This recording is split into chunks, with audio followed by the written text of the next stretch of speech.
Hello student, मैं शिवानी सोलन आपका welcome करती हूँ हमारे अपने यूट्यूब चैनल एसएससी बुलेट पर। देखो बच्चों, आज का ये जो सेशन रहने वाला है ये आपका वोकैब बुलेट सीरीज का सेशन है। यानी कि इसके अंदर हम वोकैब के वर्ड्स को लर्न करने की ट्रिक्स सिखाऊंगी मैं आपको इस सेशन के अंदर कि किस तरह से आपको वर्ड को लर्न करना है। आपने बहुत बार देखा होगा वर्ड्स को हिंदी इंग्लिश मीनिंग के साथ आप लर्न करते होंगे और वो वर्ड्स आपको बहुत ज़्यादा लंबे समय के लिए यानी कि बहुत ज़्यादा लंबे समय के लिए याद नहीं रहते होंगे। सो आज हम इस सेशन के अंदर वर्ड्स को लर्न करना सीखेंगे कि कैसे हम वर्ड को लर्न करेंगे एक ट्रिक्स के साथ। मैं कोई रूट वर्ड के साथ आपको वर्ड्स लर्न बिल्कुल नहीं कराने वाली, क्योंकि मैं खुद भी कभी रूट वर्ड के साथ वर्ड को लर्न नहीं करती।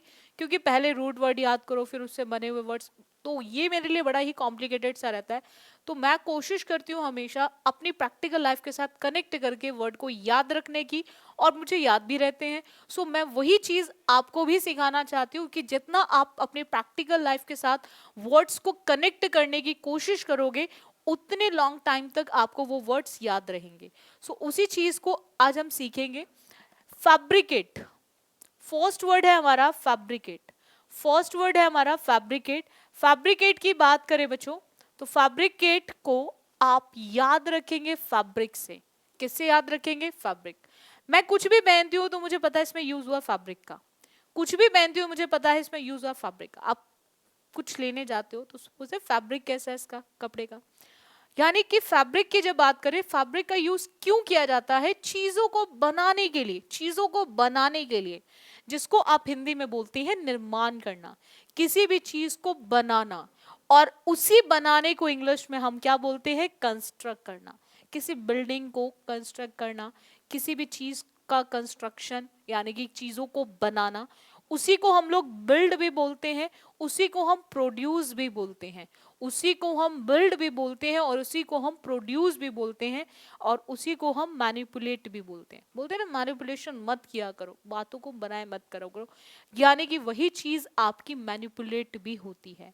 तो आप जब भी आपके माइंड में वर्ड फैब्रिकेट आप देखो, आपके माइंड में एकदम क्लिक करना चाहिए फैब्रिक। अच्छा, फैब्रिक, फैब्रिक का मैं यूज क्यों करता हूं या क्यों करती हूँ?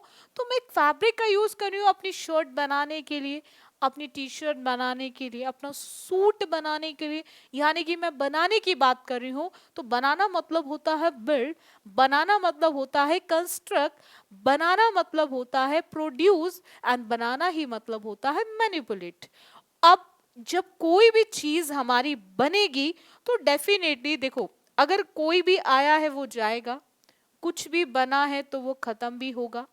आप जानते हैं कि हर चीज जो होती है वो टेम्परेरी होती है, परमानेंट नहीं होती। कोई भी चीज का अगर प्रोडक्शन हुआ है, कोई चीज प्रोड्यूस हुई है, कोई चीज बिल्ड हुई है, कंस्ट्रक्ट हुई है, और कोई चीज मैनिपुलेट हुई है। अब देखो इडियम्स निकले ना मुंह से, अगर सिनोनिम्स निकले ना मुंह से, देखो किस तरह से, इस तरह से आपको वर्ड्स को लर्न करना है कि आप जैसे ही वर्ड को बोलें तो आपके माइंड में इस तरह से सिनोनिम्स वाली एक स्लाइड खुल जाए। अब कोई चीज बनी है, बिल्ड हुई है, कंस्ट्रक्ट हुई है, या फिर आपकी प्रोड्यूस हुई है, या फिर मैनिपुलेट हुई है, तो वो डेफिनेटली एक दिन खत्म भी होगी। उसी खत्म होने को हम बोलते हैं तबाह करना या फिर नष्ट करना।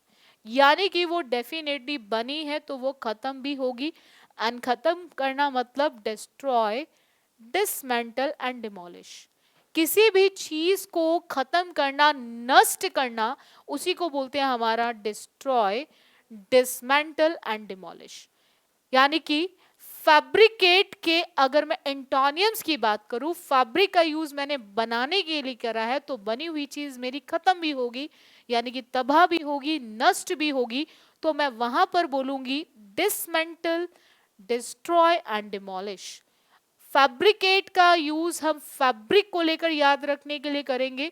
तो फैब्रिक का यूज मैं क्यों कर रही हूं? मैं चीजों को बनाने के लिए, कंस्ट्रक्ट, प्रोड्यूस, मैनिपुलेट, और आपका आता है बिल्ड। नेक्स्ट आते हैं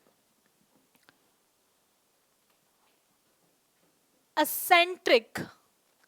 एसेंट्रिक की बात करें तो मैं जैसे ही मैं एसेंट्रिक वर्ड देखती हूँ तो मेरे माइंड में एकदम इलेक्ट्रिक चीज क्लिक करती है। असेंट्रिक को देखकर इलेक्ट्रिक क्लिक करती है, ट्रिक, इलेक्ट्रिक। और इलेक्ट्रिक को मैं जैसे ही मेरे माइंड में क्लिक करती है तो मुझे पता है अगर मैं इलेक्ट्रिसिटी को टच करूंगी, अगर मैं इलेक्ट्रिसिटी को टच करूंगी, कोई भी इलेक्ट्रिक वायर को टच करूंगी, तो मेरी एक कंडीशन बन जाएगी, वो मेरी बन जाएगी एबनॉर्मल। मैं बड़ी ही कैसी दिखाई दूंगी, स्ट्रेंज। कैसी दिखाई दूंगी, स्ट्रेंज, क्योंकि मेरी जो पोजीशन हो जाएगी वो एबनॉर्मल टाइप हो जाएगी। और एबनॉर्मल होगी, स्ट्रेंज होगी, तो डेफिनेटली मैं उस केस को ऑड भी बोलूंगी और उसी केस को मैं बोलूंगी क्रैंकी, जो क्रैंकी टाइप ऑफ हो जाते हैं। तो जैसे मैं असेंट्रिक वर्ड को देखूं तो मुझे इलेक्ट्रिक वर्ड याद आता है, और इलेक्ट्रिक वर्ड जैसे ही मेरे माइंड में क्लिक करता है तो मेरी एक सिनोनिम वाली लिस्ट खुल जाती है। इलेक्ट्रिक शॉर्ट लगते ही मैं स्ट्रेंज हो जाऊंगी, एबनॉर्मल हो जाऊंगी। स्ट्रेंज होंगी तो ऑड भी दिखाई दूंगी, स्ट्रेंज होंगी तो एबनॉर्मल हो जाऊंगी, एबनॉर्मल होंगी तो क्रैंकी भी हो जाऊंगी। अब अगर कोई चीज आपकी एबनॉर्मल नहीं है, कोई चीज आपकी असामान्य नहीं है, तो डेफिनेटली कैसी होगी, सामान्य होगी। तो एबनॉर्मल से बनता है नॉर्मल। कोई चीज आपकी एबनॉर्मल नहीं है तो कैसी है, नेचुरल। कैसी है, नेचुरल। और उसी को हम यूनिफॉर्म एंड मेथोडिकल भी बोलते हैं, उसी को हम यूनिफॉर्म एंड मेथोडिकल भी बोलते हैं। सो जैसे ही असेंट्रिक वर्ड देखा जाएगा तो मेरे माइंड में सीधा इलेक्ट्रिसिटी क्लिक करेगी, और इलेक्ट्रिक से मेरे माइंड में एक चीज आएगी कि इलेक्ट्रिक वायर को टच करते ही मैं हो जाऊंगी strange, abnormal, cranky and odd. और अगर मैं एबनॉर्मल नहीं हूं तो मैं नॉर्मल हूं, तो नॉर्मल हूं तो मैं नेचुरल हूं, और अगर मैं नेचुरल हूं तो मैं यूनिफॉर्म हूं, एंड दैट इज मेथोडिकल। चलेगा, नेक्स्ट आते हैं। नेक्स्ट वर्ड की बात करें, विद होल्ड। विद होल्ड को आप याद रखेंगे होल्ड से। मैंने चीजों को होल्ड करके रखा है, मैंने चीजों को होल्ड करके रखा है। जैसे आपकी फैमिली को आपके पेरेंट्स, आपके फादर होल्ड करके रखते हैं आप पे, तो होल्ड यानी कि उससे उन्होंने चीजों को क्या कर लिया है अपने पास, रिजर्व। जैसे आपका आरबीआई है, आरबीआई का काम होता है रिजर्व करना चीजों को, यानी कि आपके पैसे को। तो रिजर्व का मतलब होता है रोक लेना, अपने पास रोक लेना। और रोकना मतलब रेस्ट्रेन करना, रोकना मतलब हैम्पर करना, और रोकना मतलब रिटार्ड करना। तो आप जैसे ही विद होल्ड को देखेंगे तो आपको होल्ड याद आना चाहिए, और मेरा होल्ड होना चाहिए, और होल्ड होगा तो मैं चीजों को अपने अकॉर्डिंग रोक सकता हूं या रोक सकती हूं। और अगर मैंने रोक लिया है तो मैंने चीजों को रिजर्व कर लिया है, मैंने चीजों को रेस्ट्रेन कर लिया है, मैंने चीजों को हैम्पर कर लिया है, और मैंने चीजों को रिटार्ड कर लिया है। अब जब चीजें रुक गई है तो अब आप जानते हो ना, कहा जाता है ना कि ज्यादा दबाओ मत चीजों को, क्योंकि जिस दिन हाथ से निकलेंगी तो वापस नहीं आएंगी। ठीक है, तो यानी कि चीजें अगर रोकी है तो छोड़नी भी पड़ेंगी। कोई चीज होल्ड करी है तो एक दिन उसको छोड़ना भी पड़ेगा। छोड़ने का मतलब हुआ आपने उसको अपने पास से क्या कर दिया, फ्री कर दिया, मुक्त कर दिया, आपने उसको मुक्ति दे दी। और उसी को बोलते हैं हमारा रिलीज, उसी को हमारा बोलते हैं लिबरेट, और उसी को बोलते हैं हमारा डिस्पेंस। तो एंटोनियम्स की बात करें हमारे विदहोल्ड के, तो उसका मतलब होता है किसी चीज को रिलीज करना, किसी चीज को डिस्पेंस करना, किसी चीज को लिबरेट करना। चलेगा, नेक्स्ट आते हैं, एलियन। आपने कभी मूवी देखी हो कोई मिल गया एलियन, तो आप जैसे एलियन वर्ड पढ़े तो आपके माइंड में एकदम कोई मिल गया वाले ऋतिक रोशन याद आने चाहिए। ऋतिक रोशन एलियन थे, बने हुए थे, उसमें आपने देखा होगा एलियन का उन्होंने क्या करा था उसके अंदर, कि बनाया गया था एलियन। तो एलियन क्या था, एक बिल्कुल अलग। अलग का मतलब हो गया हमारा स्ट्रेंजर, अलग का मतलब हो गया स्ट्रेंजर, एक अजनबी, एक अपरिचित, एक विदेशी भी बोल सकते हो आप इसी को। इसी को हम लोग आउटसाइडर बोलते हैं, इसी को हम फॉरेनर बोलते हैं, इसी को हम एमिग्रेंट बोलते हैं। तो जैसे ही एलियन वर्ड पढ़ो तो आपको ऋतिक रोशन वाला एलियन याद आ जाना चाहिए। और एलियन मतलब होता है एक ऐसा पर्सन जो इस दुनिया का नहीं है, यानी कि हमारे पास से नहीं है, हमसे अलग है, यानी कि दूसरे ही उससे है, तो ऐसे लोगों को हम स्ट्रेंजर बोलते हैं। ऐसे लोगों को हम स्ट्रेंजर बोलते हैं। स्ट्रेंजर वही होते हैं जो हमारे साइड से नहीं, आउटसाइड से होते हैं, दैट इज आउटसाइडर। हमारे देश से नहीं, बाहर से होते हैं, दैट इज फॉरेनर। ऐसे लोग हमारे उससे ना होके एमिग्रेंट होते हैं। अब जो लोग हमारे देश से बाहर के नहीं है, यानी कि वो हमारे क्या है, नेटिव। और नेटिव है तो उनका अपना वहां पे ऑक्यूपेंट भी होगा, दैट इज ऑक्यूपेंट, ऑक्यूपेशन भी होगा। और वहां के वो क्या होंगे, सिटीजन। और वहां पे रहने वाले होंगे, that is resident, that is resident.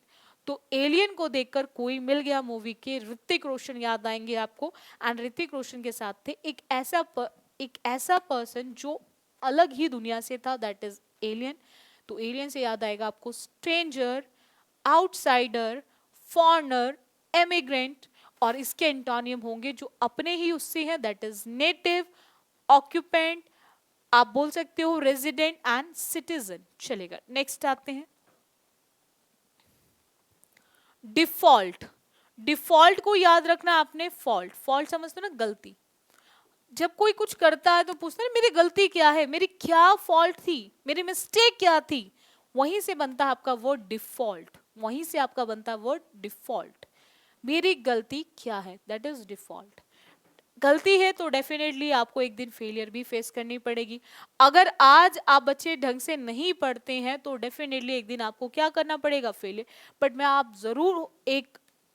मैं जरूर प्रे करूंगी कि जो भी बच्चे मेहनत कर रहे हैं और जो अभी मेहनत नहीं कर रहे वो भी लगकर मेहनत कर रो, आपको सक्सेस मिले और लाइफ में आप सक्सेसफुल हो। ये मेरी हमेशा विशेष आपके साथ रहती हैं, बच्चों के साथ। तो आप लाइफ में क्या फेस करेंगे, फेलियर। फेलियर क्यों, क्योंकि कहीं ना कहीं कोई कमी रही होगी, that is lapse, that is omission and negligence. अब जब गलती नहीं है तो आपने चीजों को बहुत ध्यान से करा है, ध्यान से यानी कि सावधानी से। और सावधानी का मतलब होता है attentive, observance, perfection and vigilance. तो जैसे ही आप वर्ड देखेंगे डिफॉल्ट, आपके माइंड में क्लिक करना चाहिए फॉल्ट। फॉल्ट का मतलब मेरी गलती, गलती का मतलब मुझे फेलियर फेस करनी है, कहीं ना कहीं मेरी लैप्स रही है, कहीं ना कहीं नेग्लिजेंस है, कहीं ना कहीं ओमिशन है। अगर मैंने चीजों को इग्नोर नहीं करा है, यानी कि मेरी गलती नहीं है, तो मैंने चीजों को बहुत ज्यादा सावधानी से करा है। सावधानी से करा है यानी कि मैं बहुत ज्यादा अटेंटिव रहा हूँ, ऑब्जर्वेंस में रहा हूँ, विजिलेंस में रहा हूँ। या फिर हम कह सकते हैं मैंने किसी काम को बहुत ज्यादा परफेक्शन के साथ करा है, परफेक्ट होके करा है, दैट इज परफेक्शन। ये आपके एंटोनियम है। आप डेली बेसिस पे मैं आपको वर्ड्स लर्न करना सिखाऊंगी और डेली बेसिस पे आपको मेरी क्लास को अटेंड करना है एसएससी बुलेट पर। और एसएससी बुलेट में मैं आपके लिए बहुत सारी चीजें लेकर आई हूँ। आपके लिए ग्रामर का सेशन भी है, अपार्ट फ्रॉम दैट आपके लिए मैं रूल्स लेकर आई हूँ, गोल्डन रूल्स ऑफ ग्रामर। तो आप डेली बेसिस पे हमारी क्लासेस लेना ना भूलें और हमारे चैनल को जरूर सब्सक्राइब करें, ताकि उन बच्चों तक चीजें पहुंच सके जो बच्चे देखना चाहते हैं अच्छे कंटेंट को यूट्यूब पे। तो आप डेफिनेटली हमारे चैनल को सब्सक्राइब करें। सो आज के लिए बच्चों इतना रखेंगे, बाकी करेंगे हम नेक्स्ट सेशन में। So thank you students.